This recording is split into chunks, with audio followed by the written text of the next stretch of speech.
துளசி மாலை மிகவும் தூய்மையானது மற்றும் புனிதமானது. அதனால் அணிபவர்களும் உடல் மற்றும் மன ரீதியாக சுத்தமாக இருக்க வேண்டும். தங்கள் மனதையும் உடலையும் அமைதிப்படுத்தவும் துளசி மாலை மந்திரங்களை உச்சரிக்கவும் ஜெபமாலையாகவும் பயன்படுத்தப்படுகிறது. துளசி மாலையை வாங்கியவுடன் அதை அப்படியே அணிந்து கொள்ளக்கூடாது. அதை கங்கை நீர் மற்றும் பாலில் கழுவ வேண்டும். அதில் ஒட்டியிருக்கும் அசுத்தங்கள் நீங்கிவிடும். பின்னர் வழிபாடு செய்து மாலையை அணிந்து கொள்ள வேண்டும்.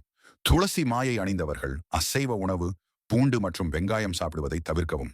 துளசி மாலை அணிந்த பிறகு சூதாட்டம், மது மற்றும் புகைப்பிடித்தல் போன்ற போதைப் பொருட்களை உபயோகிக்க கூடாது. துளசி மாலை அணிந்தவர்கள் மற்றவர்களிடம் தவறாக நடந்து கொள்வது மற்றும் மற்றவரை பற்றி தவறாக பேசுவது, தகாத வார்த்தைகள் மற்றும் பொய்கள் பேசக்கூடாது. துளசி மாலையை மற்றவர்களிடம் பகிர்ந்து கொள்ளக்கூடாது.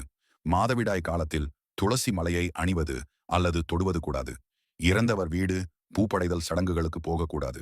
அப்படி கண்டிப்பாக போக வேண்டிய சூழ்நிலை ஏற்பட்டால் மாலையை கழற்றி சாமி முன் வைத்துவிட்டு திரும்ப வந்த பின்னர் குளித்துவிட்டு அணிந்து கொள்ளலாம்.